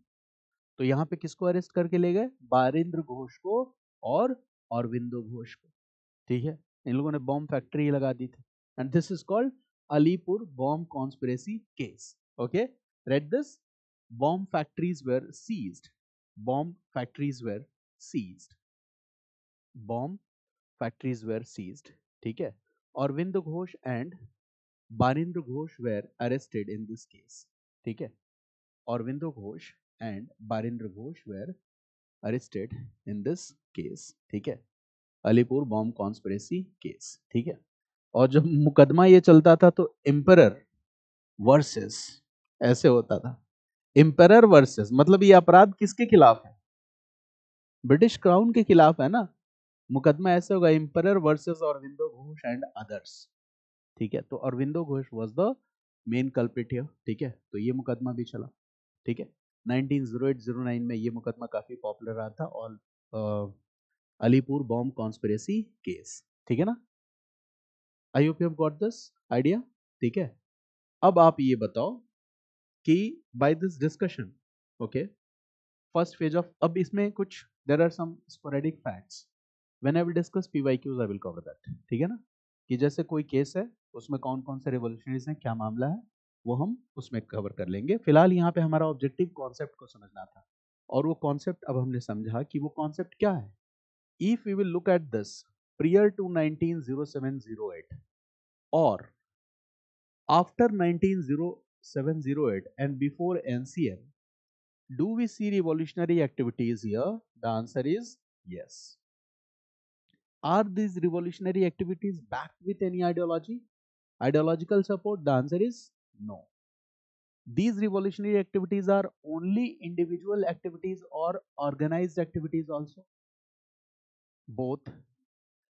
नहीं, ऑर्गेनाइज भी तो है, ऑर्गेनाइजेशन भी तो है। देखो प्रीलिम्स में स्टेटमेंट पे ध्यान देना है, इन दोनों यहाँ पे हम क्या देख रहे हैं, revolutionary activities are individual also. For example Chapekar brothers गए और उन्होंने रैंड और एमर्स को मार दिया, ये क्या हो गया, individual, but there are organised acts also. जैसे ये जो अलीपुर देख रहे हो, ठीक है, या मुजफ्फरपुर देख रहे हो, इसमें जो रिवॉल्यूशनरीज हैं ये अनुशीलन समिति और युगांतर ग्रुप से जुड़े हुए, it means there are political revolutionary organisations also, but in revolutionary organisations पे कोई ऐसा आइडियोलॉजिकल इंपैक्ट नहीं है। मेरी बात समझ गया ना, they believe in cult of bomb and revolver, इन पे कोई आइडियोलॉजिकल इंपैक्ट नहीं है। Now suppose I give you some question to write, देखो कैसे, what should be the idea of writing answer. Suppose, okay, write some questions here, for practice, क्योंकि PYQ में तो I will cover so many facts, right? So you can write here some questions for practice. Right? Question 1, discuss discuss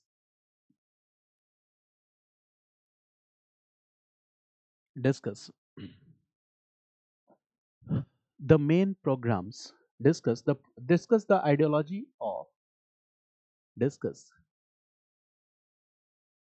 नहीं नहीं ऐसे नहीं, discuss the, क्योंकि देखो revolutionary activities जो है ना, इनका नेचर बदलता है 3 फेजेस में, है ना, तो हम स्पेसिफिक लिखेंगे, राइट? कट करिए, दूसरा क्वेश्चन लिखिए, डिस्कस, हाँ, discuss the main features and programs of revolutionary activities during its first phase. Discuss the main features and programs of revolutionary activities. Discuss the main features and programs of revolutionary activities during its first phase. Main feature and program of revolutionary activities during its first phase. First phase. क्या है main feature और programme? Can you write main feature और programme क्या है? In the same way, अब देखो common idea को कैसे यूज करना है. Suppose I give you a question to write that discuss the main features and programmes और आइडियाज ऑफ अनुशीलन समिति, या राइट, ठीक है, ऐसे लिखो, right, right a brief description, right a brief description on the, right, a brief description on the programs and ideologies of Anushilan Samiti. Programs and ideologies of Anushilan Samiti. Brief description on the programs and ideologies of Anushilan Samiti. आप समझ पा रहे हो मैं क्या कह रहा हूं? अनुशीलन समिति का एक शॉर्ट इंट्रोडक्शन देना है, that it was a revolutionary activity, revolutionary organisation in Bengal, और इसके मेन प्रोग्राम या आइडियाज क्या होंगे, वही कॉमन पॉइंट. मेरी बात समझ गया ना? अच्छा, अगर अनुशीलन समिति की जगह मैं युगांतर ग्रुप लिख दूं, so the answer will be same with a little bit modifications, ठीक है ना? So you can change the question. अनुशीलन समिति की जगह you can write also Yugantar group, Yugantar group, Yugantar group लिखो, ठीक है, Yugantar group. And what we see with a little bit modification, okay, the answer will be the same. अच्छा, मान लो कि if I ask you another question, write a question, okay, discuss two most important revolutionary organizations in Bengal. Discuss two most important revolutionary organizations in Bengal. Two most important revolutionary organizations in Bengal, and also discuss their important strategies and programs, and also discuss their important strategies and program. Also discuss their important strategies and program. क्या answer बदल रहा है क्या? वही है ना? Okay, the answer is the same with a little bit modifications. Right, next question. Discuss the growth and promotion of revolutionary activities in Bengal. Discuss the growth and promotion of revolutionary activities in Bengal during first phase of revolutionary activities. During first phase of revolutionary activities.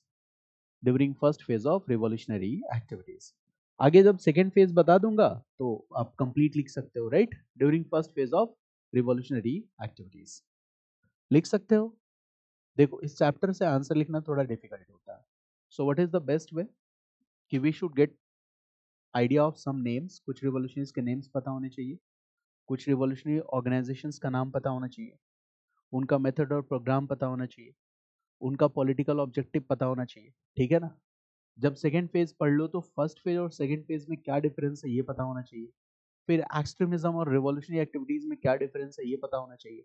And if you have develop a command about these basic ideas, you can easily right the answer of questions. आप आसानी से लिख सकते हो. Plus while reading PYQs, MCQs, you will also get some additional facts, and those additional facts will, you can use those facts as example. while writing your answer, while substantiating your opinion with the example. Example कहाँ से आ जाएगा? वो हमारी prelims की तैयारी से आ जाएगा. और यहाँ पे हमने प्रीलिम्स के बहुत सारी चीजों को कवर भी कर लिया है. ठीक है ना? चलिए, now let's discuss a new thing here. अगला डेवलपमेंट क्या है? अब दूसरा पार्ट इसमें जो जोड़ोगे फर्स्ट फेज में, तो फर्स्ट फेज में second part is what? First phase ये हो गया 1907-08 to 1920. So here I'm not discussing in detail, but just draw a sketch. And what is the sketch? Read this. First World War in progress, 1914 to 1918. First World War in progress. Only write some indicative hints. First War in progress. And revolutionary activities in India created additional challenges for the British. It created additional challenges for the British. इसने क्या किया? It created additional challenges for the British. British के लिए additional challenge create कर दिया. Then read the Sidney Rowlatt Commission. Only draw the sketch because you all know the story. Sidney Rowlatt Commission 1917. 1917. Okay. Commission task क्या था? Was to give recommendations.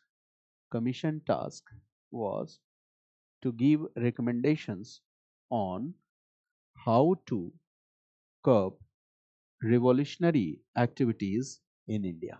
ठीक है? This was Commission's task to give recommendation on how to curb revolutionary activities in India. ठीक है? This was the Commission task. And read this recommendation. Recommendation क्या था? Recommendation. ठीक है? Read this. Search, seize, and arrest without warrant. Search, seize, and arrest without warrant. It means British authorities will be given the authority to search, seize, or to do arrest without any warrant. और दूसरा क्या था? Okay, detention. ठीक है? Without trial. Detention without trial up to 2 years. Detention without trial up to 2 years. ये था recommendation. ठीक है ना? And the intention is very clear. Intention क्या है? Revolutionary activities को रोकना. And it was called what? Black Act. It was called what? Black Act. ठीक है? इसको क्या कहा गया? Black Act. Very good. Preventive detention. It was called Black Act. Right, next point. That Gandhi raised this issue and launched Rowlatt Satyagraha. Gandhi raised this issue and launched Rowlatt Satyagraha. Opposing this, Gandhi raised this issue and launched Rowlatt Satyagraha. Opposing it. ठीक है? Gandhi raised this issue and launched Rowlatt Satyagraha opposing this. ठीक है? और Rowlatt Satyagraha क्या था? You can write here that first All India Satyagraha of Gandhi. It was first All India Satyagraha of Gandhi. First All India Satyagraha था. And this Satyagraha got official support of INC or not? No. It did not got the official support of Indian National Congress. देखो मजेदार बात क्या है. Gandhi was popular among the peasants, Champaran से, ठीक है, खेड़ा से, अहमदाबाद वर्कर्स के बीच में पॉपुलर, और राउलेट सत्याग्रह से किसके बीच में पॉपुलर? Extremist and revolutionaries. और एक्सट्रीमिस्ट और रिवॉल्यूशनरीज के सपोर्टर कौन है? Youth. So remarkable participation of youth in the Gandhian movements. Connect कर पा रहे हो चीजों को कि यूथ का पार्टिसिपेशन क्यों ज्यादा था? ठीक है? तो यहां पे क्या था? Gandhi raised the issue of, you can say, यहां पे गांधी ने रिवॉल्यूशनरीज के कंसर्न को रेज किया. ऑब्जेक्टिव ब्रिटिश गवर्नमेंट का था कि इंडिया में ग्रोथ ऑफ नेशनलिस्ट मूवमेंट्स को सप्रेस करना.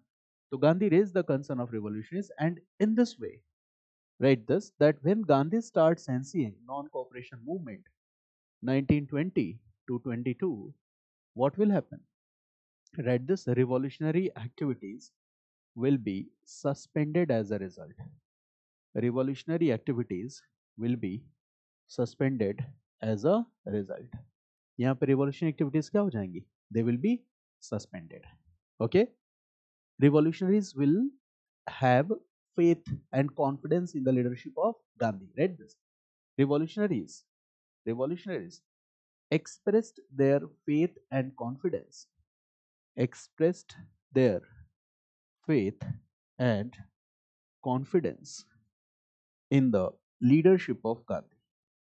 Revolutionaries expressed their faith and confidence in the leadership of Gandhi. ठीक है ना, Gandhian leadership में they expressed their faith and confidence in the leadership of Gandhi. And there is one more reason. And what is the another reason here? Read this. There is one more reason to believe in the Gandhi's faith and confidence, and that is the political goal of NCM. It did what? It combined. Read this. It combined two meanings of Swaraj. Read this. It combined two meanings of Swaraj. Moderate meaning as well as extremist meaning. ठीक है, ये simple concepts हैं but बहुत जरूरी है. ये skeleton system है पूरे मॉडर्न इंडिया का. ठीक है ना, combined both these two meanings of Swaraj, moderate meaning and extremist meaning. ठीक है ना, और यहाँ पे लिख भी लो इसको इंडिकेट करके. मॉडरेट मीनिंग क्या है, right this. Okay, Swaraj within British rule. और एक्सट्रीमिस्ट मीनिंग क्या है, if not possible within British rule then outside British empire. इसके लिए भी कोशिश होगी. ठीक है ना, Swaraj within British rule and if not possible then outside the British empire. Okay, that's the idea. Okay, now we are coming to the next. Okay, read this. 1922 revolutionary, sorry, NCM was suspended. NCM was suspended. NCM was suspended, and the political goal was not achieved. Political goal was not achieved. It means Swaraj within 1 year. यही था ना? This was not achieved. Swaraj within 1 year. This was the political goal, and it was not achieved. Swaraj within 1 year. This political goal was not achieved. ठीक है ना? So read this. This suspension created disappointment among the revolutionaries. Suspension of NCM did what? It created dissatisfaction among the revolutionaries. It created dissatisfaction among the revolutionaries.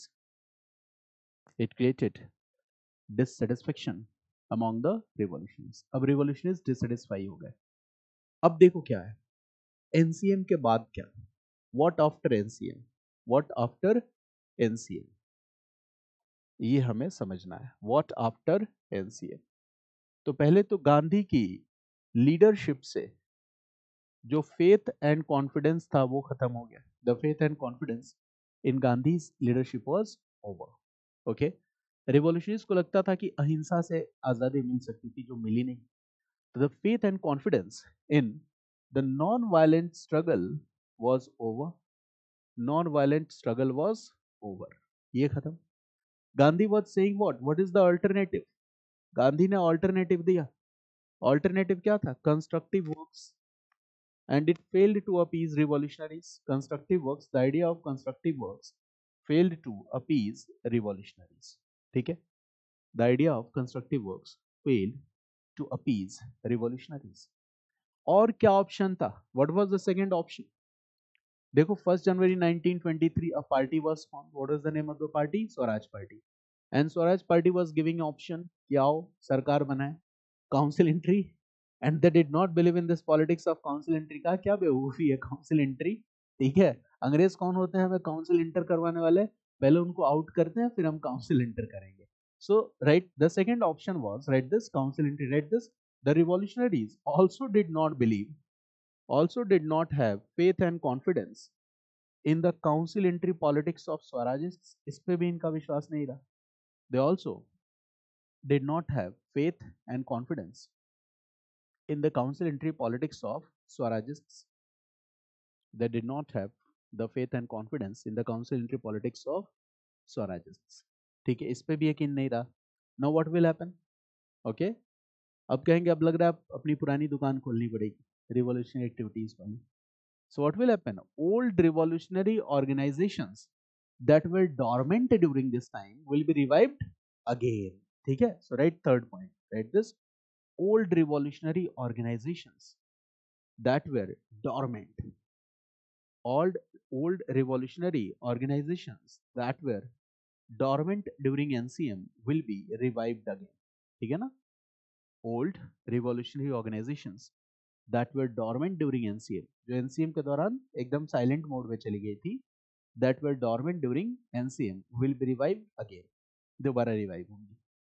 तो which most important revolutionary organization will revive? सबसे important कौन सा है? आपको नाम पता है, Anushilan Samiti and Yugantar group. तो write example, Anushilan Samiti and Yugantar group will be revived again. Anushilan Samiti and Yugantar group will be revived again. Anushilan Samiti and Yugantar group will be revived again. Anushilan Samiti and Yugantar group will be revived again. Right, one more point, that now in the second phase, now the second phase starts. इसी को हम क्या कहते हैं? Second phase. Now the second phase starts. Second phase start हो गया. Second phase starts. And this second phase has two popular streams. This second phase has two popular streams. दो popular streams हैं second phase की. One is in Bengal. Bengal में तो रहेगा ही रहेगा, because यहाँ पे क्या है? Old revolutionary organizations were revived again. यहाँ पे पुरानी revolutionary organizations क्या हो गई? Revive हो गई. तो बंगाल में तो रहेगा ही रहेगा. And the second point, what? Read this. Many centers of North India. Many centers of North India.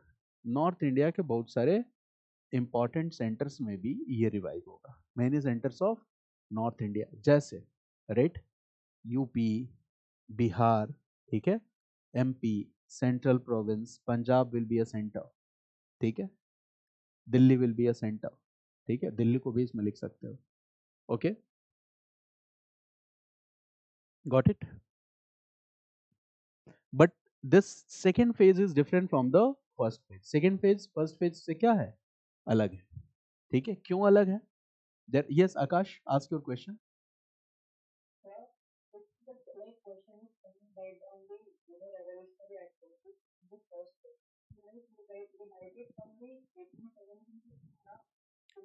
Eighteen 57 के बाद you can draw a sketch to indicate that. There is no need to write 1857 onwards what happened. ठीक है ना? And you have to mention important informations only. Whenever there is need to put informations, draw a sketch and highlight the informations and write the ideas in your answer. मेरी बात समझ गया ना? Your main answer should be, okay, the facts you will use sketches to indicate, or the facts you will write in examples, and mainly your focus will be on writing the opinions or the ideas. ठीक है ना? और ऐसा answer लिखना आसान भी होता है. ठीक है, when I will discuss answer writing तो ये सारी चीजें सिखाऊंगा आपको. ठीक है ना? क्लियर? बहुत आसान है आंसर लिखना. Once you get answer writing, देखो एक आर्ट है. मैंने कहा ना कि देखो इससे कोई फर्क नहीं पड़ता कि which module are you practising. ठीक है, answer writing is art. It does not matter what you are practising. Polity लिख रहे हो कि इकोनॉमी लिख रहे हो कि हिस्ट्री लिख रहे हो, अगर एक बार इस आर्ट को एक्सेल कर लोगे, किसी एक मॉड्यूल से सीख लोगे, तो हर मॉड्यूल पे वो चीजें क्या हो जाती है? अप्लाई हो जाती है. And I always say that good things take time to learn. समय देना पड़ता है. ठीक है, अगर हम ज्यादा समय एक बार देते हैं तो कहीं ना कहीं वो टाइम सेव हम कर रहे होते हैं फ्यूचर के लिए. ठीक है, जैसे अगर हम इस रेस में आए, बार बार मैं आपको इस बात से अलर्ट करता हूँ कि there is a race, blind race, where teachers claiming कि मैं तो 20 क्लासेस में फिनिश करता हूँ, मैं 15 क्लासेस में फिनिश करता हूँ. This is never good for the students. ये आपके लिए बिल्कुल अच्छा नहीं. This good for the teacher. एक बैच खत्म होगा तो दूसरा बैच पढ़ाने के लिए पढ़ा हुआ है, but not good for the students. ठीक है ना? तो आप कहीं भी पढ़ो तो just be a student who is more अवेयर्ड about, okay, your studies. की क्वेश्चन पूछो, जानो, टीचर से ज्यादा इंटरेक्ट करो. ये आपकी ड्यूटी और रिस्पॉन्सिबिलिटी है, और साथ ही साथ टीचर्स की भी ड्यूटी और रिस्पॉन्सिबिलिटी है. क्योंकि अगर आप 1-2 साल इन्वेस्ट कर रहे हो अपने लाइफ का प्रिपरेशन में और इस टाइम में, तो ये बहुत बड़ी बात है, ठीक है ना? तो थोड़ा सा इस चीज को ध्यान रखना है। आंसर पे आएंगे हम, ठीक है आकाश? आई विल डिस्कस। ये अभी आपको बात समझ में आया ना कि पूरा, अगर जहां पे लगे कि एक ब्रॉड आउटलाइन है, तो use sketches to indicate that. There is no need to write everything because we cannot write it in 150 word, लिख भी नहीं सकते। Now, first phase of revolutionary activities, जो कुछ भी यहाँ हो रहा है, देखो 1907-08 से लेकर 1920 के पहले तक, between this period, this is first phase, very simple. And 1922 के बाद 1930 तक, this is what, second phase. क्या डिफरेंस है? जो एक सबसे बड़ा डिफरेंस दिख रहा है वो क्या है? In 1917 here we see what, Russian revolution होता है। रशियन रिवॉल्यूशन के बाद धीरे धीरे socialist ideas will get popularity, and socialism is saying what? No to imperialism and no to colonialism. So this idea will appeal Indian people or not? Socialism says, okay, that all forms of exploitation are opposed or rejected, ठीक है? चाहे वो racism हो, colonialism हो, imperialism हो, ठीक है, उन सबको हम क्या करते हैं? रिजेक्ट करते हैं। और इस तरह से क्या कॉन्सेप्ट होने लगा? पॉपुलर होने लगा। जैसे आप यूएसएसआर का भी कॉन्सेप्ट कब आया? 1922 में। And socialism was an international movement, ठीक है? इसका मतलब, इसका ऑब्जेक्टिव क्या था? पूरे दुनिया में सोशलिज्म का प्रसार करना। मेरी बात समझ गए ना? जैसे मुस्लिम रिलीजन या इस्लाम रिलीजन या क्रिश्चियन रिलीजन का जो ऑब्जेक्टिव था, that was in the form of a international movement, ठीक है?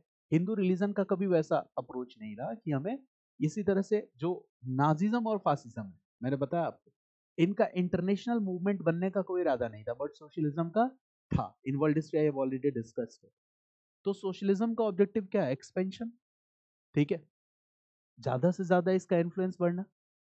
So as a part of this program, what will happen? These ideas will also start gaining popularity in India.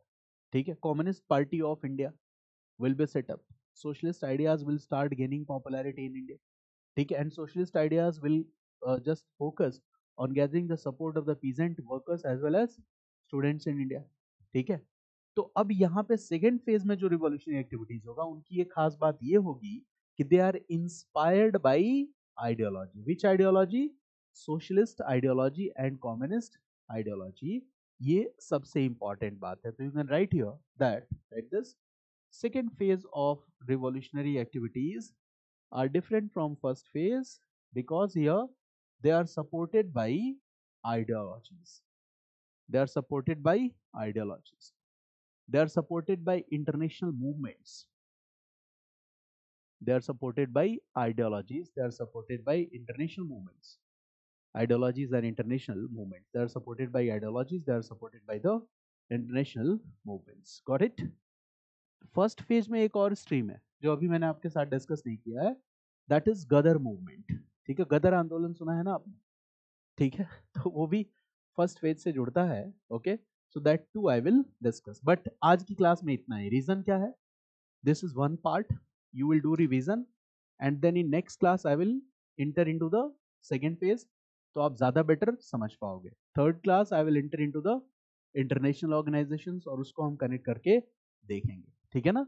तो आज की class केवल इतना ही बताऊंगा मैं, okay? Because second chapter I will start in the next class, ठीक है ना? And don't be concerned about writing mains answer.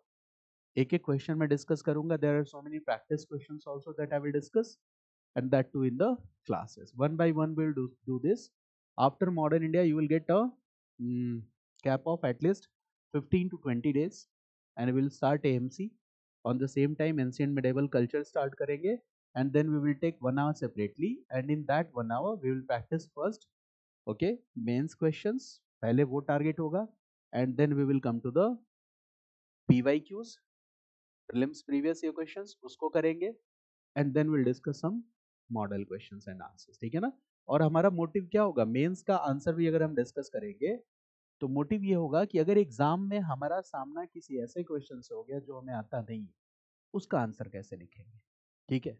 This will be our focus कि हमें जो पता है उसके बेसिस पे उसका आंसर कैसे लिखे जो हमें नहीं पता है, ठीक है। ये ट्रिक मेंस में भी यूज होती है और फिल्म्स में भी यूज होती है, ठीक है ना। So I have designed so many questions for that, ठीक है। तो आपके साथ प्रैक्टिस करूंगा and this will boost your confidence, ठीक है ना। तो आज की क्लास को रिवाइज जरूर कर लेना, तो फिर क्या होगा, कॉन्सेप्ट्स मिक्स अप नहीं होंगे अगली क्लास में, ठीक है ना। तो do this, okay. Bipin is writing sir 2-3 revision से बात नहीं बन रही है, भूल जाते हैं कुछ कॉन्सेप्ट, तो और 2-4 बार रिवाइज करो, उसमें कौन सी बड़ी बात है। देखो आपने क्या कर लिया, सोचो आपने नोट्स मेकिंग कर ली मेरी क्लास के साथ साथ, हुआ, नोट्स मेकिंग हुआ। नोट्स मेकिंग के साथ साथ पीवाईक्यू कर रहे हो, तो अब वो क्वेश्चन समझ में आ रहा होगा कि नहीं समझ में आ रहा है ना, ठीक है। कहीं कहीं मिस कर जाते होगे तो उसको पढ़ रहे हो, नोट्स रिवाइज कर रहे हो, बहुत सारे उसमें chain of events है। Now in your notes all important dates and events are there, okay। So if you will do continuous revision obviously you will forget, ऐसा नहीं है कि 100% you will be able to retain, वो possible नहीं है, ठीक है, आप भूलोगे। but keep revising, उसको रिवाइज करते रहो and in exam you will find that you are easily solving the questions, बहुत आसानी से कर पाओगे, ठीक है ना। मेरी बात समझ गया ना। तो होता है, ठीक है, कि हाँ हम भूल रहे हैं तो एक दो बार और पढ़ लिया, रिवाइज कर लिया, बट एग्जाम में चीजें आपको याद आएंगी, इस बात की मेरी गारंटी है। मेरी क्लास करके जाओगे, कहीं ना कहीं कुछ ना कुछ आप रिलेट कर पाओगे and that's why we are reading in so much detail, ठीक है। विपिन क्वेश्चन सॉल्व कर लोगे, डू प्रैक्टिस पीवाईक्यू, है ना, करिए। और अभी तो एक राउंड हम पीवाईक्यू भी प्रैक्टिस करेंगे, ठीक है। तो चल, अच्छा देखो Akash is writing I don't need revision sir, ठीक है। हाँ, और एज ऑफ नाउ, लेकिन if you think that there is no need of revision still you should revise, okay. तो थोड़ा सा अलर्ट रहना है, कॉशस रहना है, जब ऐसा लगे कि हाँ मुझे सब कुछ याद है, फिर भी डू कॉन्टिन्यूस रिविजन, उसको कॉन्सिस्टेंटली रिवाइज करने की जरूरत है। This exam is all about this कि एक फोकस्ड कंटेंट को पढ़ना है, पीवाईक्यू प्रैक्टिस करने हैं, मल्टीपल टाइम्स रिवीजन करना है एंड एग्जाम इज क्लियर, बहुत सीधा सा फंडा है। आपने सुना एवरेज बच्चे एग्जाम क्लियर कर लेते हैं, बहुत मेरिटोरियस बच्चों का नहीं हो पाता, उसके पीछे भी एक लॉजिक है। और लॉजिक क्या है कि एवरेज स्टूडेंट को अपनी लिमिटेशंस का पता होता है and we all have some limitations. तो अगर आपको आपकी लिमिटेशंस पता है कि भाई इतने सारे सब्जेक्ट्स हैं, इतने सारे मॉड्यूल्स हैं, मैं कितना कर सकता हूँ, ठीक है, मेरे पास टाइम कम है, मुझे एक दो अटेम्प्ट में ही क्लियर करके जाना है, तो आप क्या करोगे, अपनी स्ट्रैटेजी को पहले डिसाइड करोगे कि क्या करना है। मेरी बात समझ गया ना, ठीक है, कि किन सोर्सेस को पढ़ना है, ज्यादा से ज्यादा बुक्स को अवॉइड करना है। नहीं तो फिर तुम्हारे सामने टीचर आएंगे क्लास में, कहेंगे ये वाली बुक पढ़ो, ये वाली बुक पढ़ो, ये वाले भी पढ़ लो, ये वाले भी पढ़ लो, ठीक है। उसके बाद वो बस आपस में सबका अपना कार्टेल है, 3-4 साल मार्केट में घूमते रहो, एक बार हिस्ट्री मुझसे पढ़ो, दूसरी बार उनसे पढ़ो, तीसरी बार उनसे पढ़ो, और ये चेन चलता रहेगा, ठीक है। तो don't don't get trapped in this, ठीक है। Okay, do self study and you will get good results. चलिए, thanks to all of you, okay. Saturday और संडे मैं सोच रहा हूँ कि 2 दिन रोकता हूँ, कि कर कर ले, ओके। चलो, टुमारो टुमारो विल डू, ठीक है, कल करते हैं, ठीक है। Tomorrow will take class, okay. चलिए, thanks all of you, welcome.